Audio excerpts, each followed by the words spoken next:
These are two of the best value for money TVs you can get right now. The C655 is a 2024 model and the P7K is a 2025 model. First of all, you must keep in mind that about the C655 there are two versions. This is the basic or classic version without full array, and there is a Pro version with full array LED backlighting technology.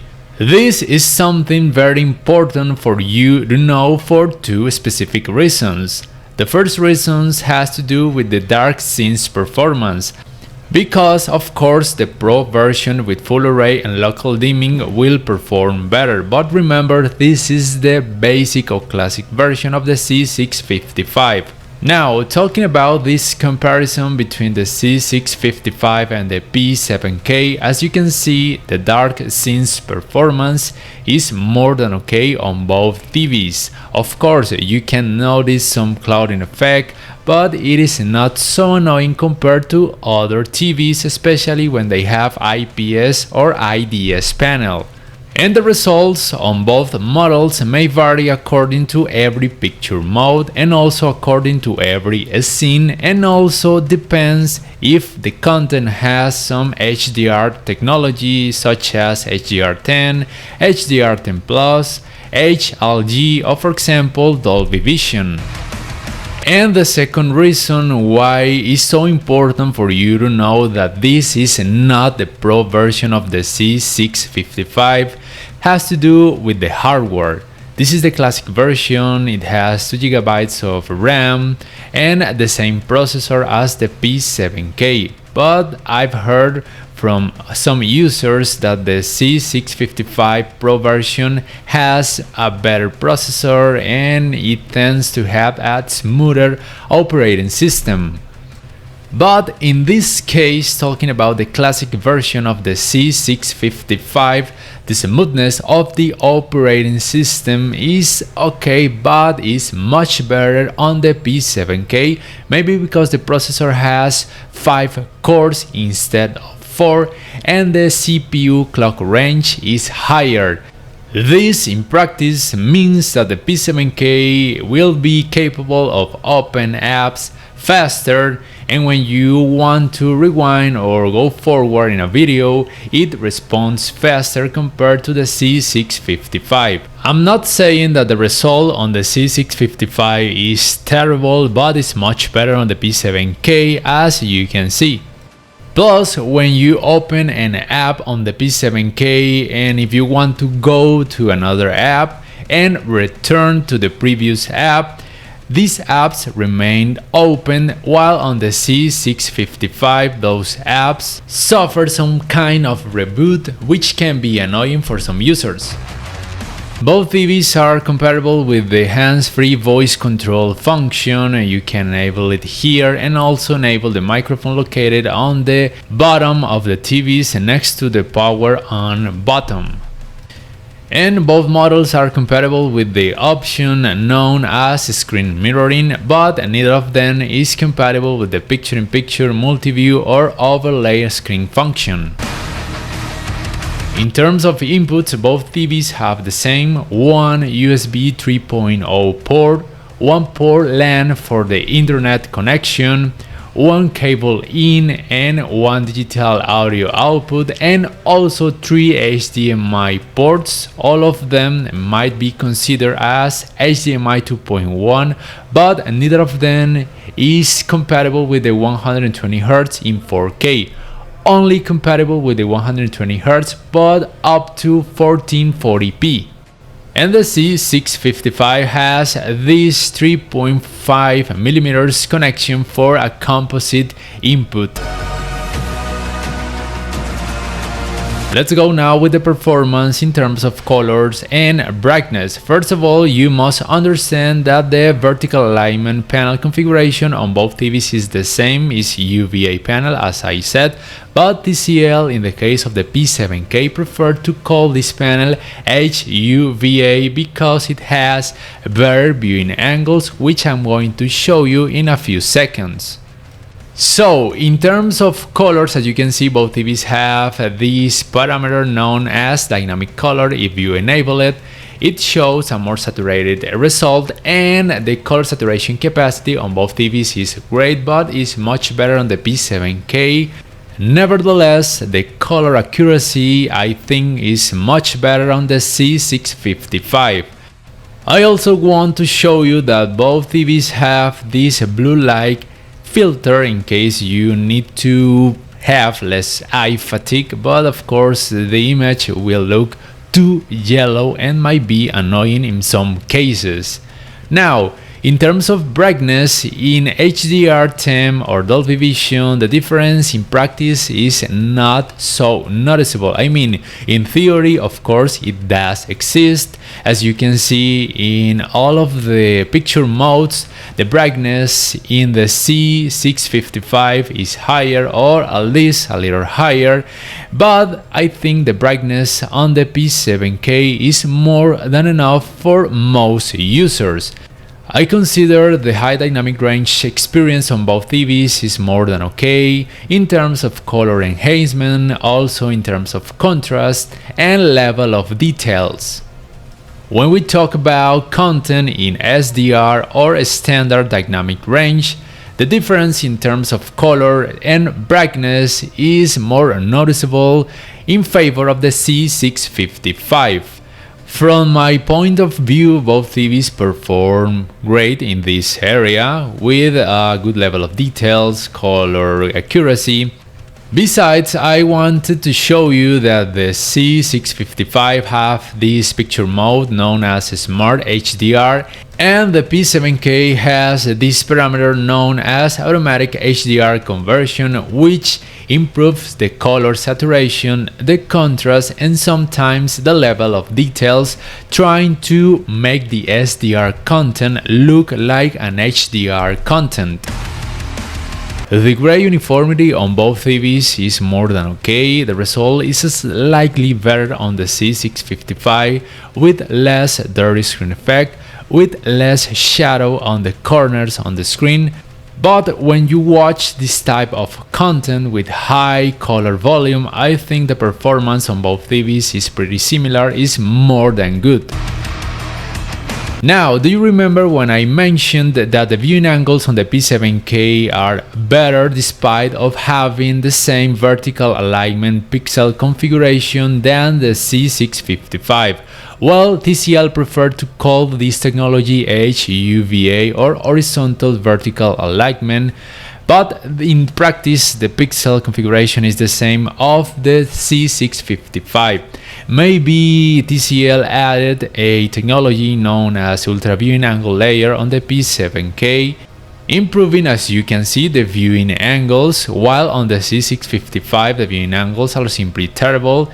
Then remember, the performance in this area on the P7K is much better, almost comparable with an ADS panel.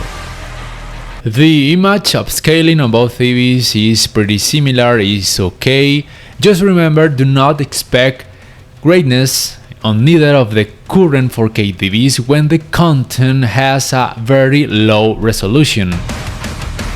The motion handling of both TVs is more than good. They both have the technology known as motion estimation, motion compensation.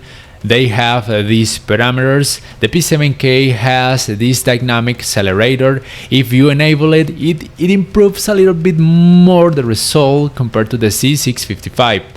Do not enable this in natural cinema because you will perceive a lot of judder effect and the result is extremely annoying and distracting.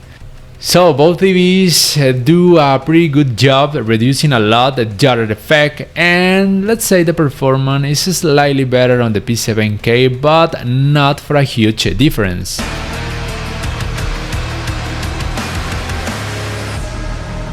Let's go now with the gaming performance on both TVs. First of all, you must enable the game mode and also the game master in order to obtain the best results in this area.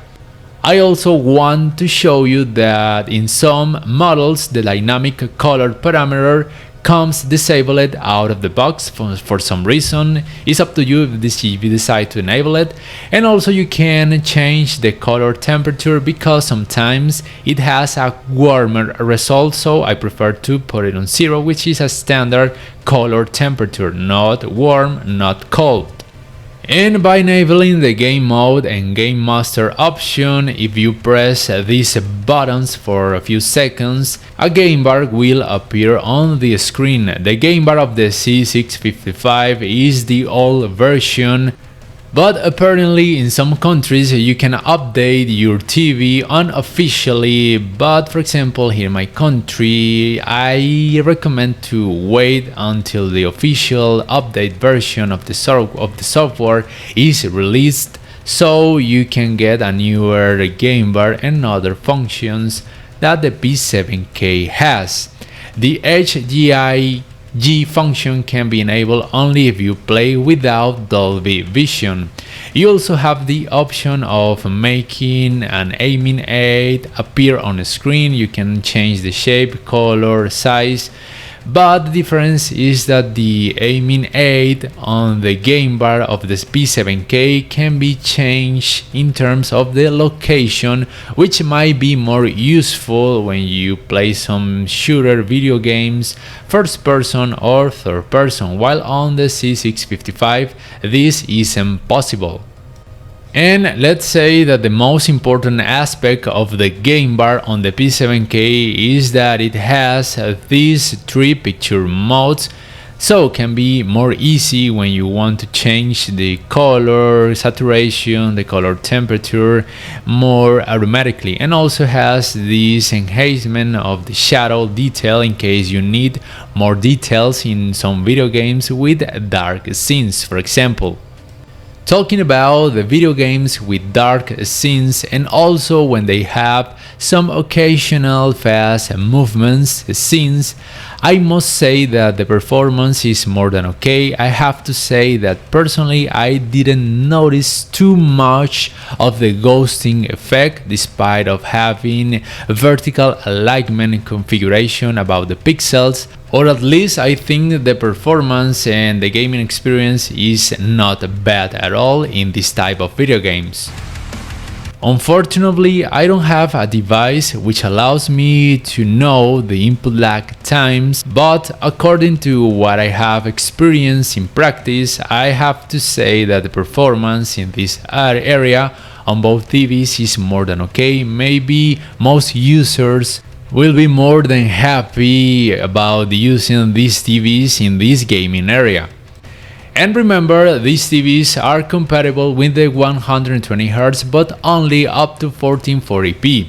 And remember that in 4K they're only compatible up to 60Hz, and they are also compatible with variable refresh rate technologies.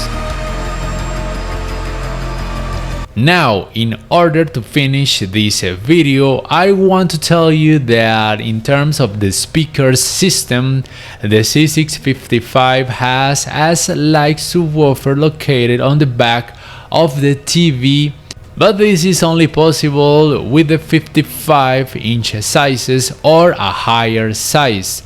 And on the P7K there is not subwoofer. The speaker system of the P7K is more than okay, but if you want more bass, then the C655 will be a slight better option for you.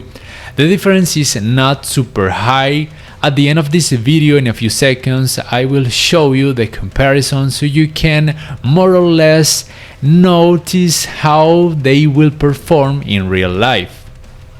And if you ask me, Andy, which one of these TVs should I buy, or which are the main difference or the final conclusion? Well, the C655 is slightly better in terms of brightness, also in terms of colors accuracy, and also, as I told you, in terms of the speakers system if you want more bass in terms of the experience in the audio.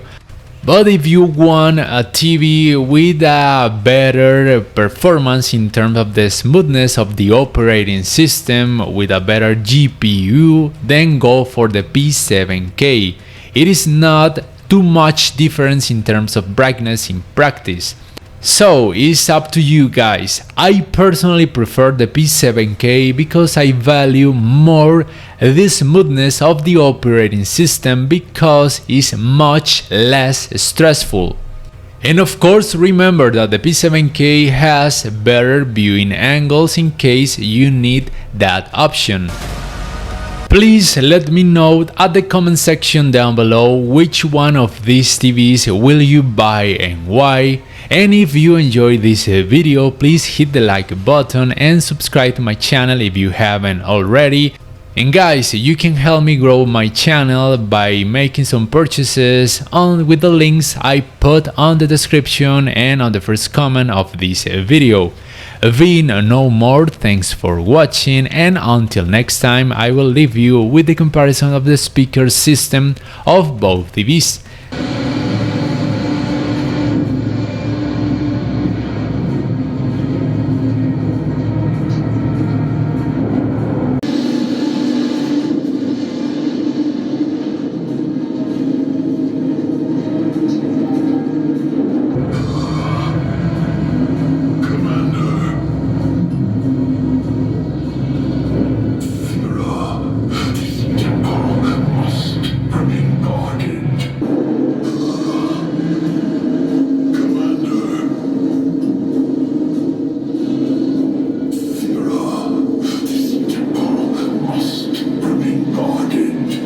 The village of Colleen is a mining settlement. If it falls, everything will be destroyed, including your sentiment.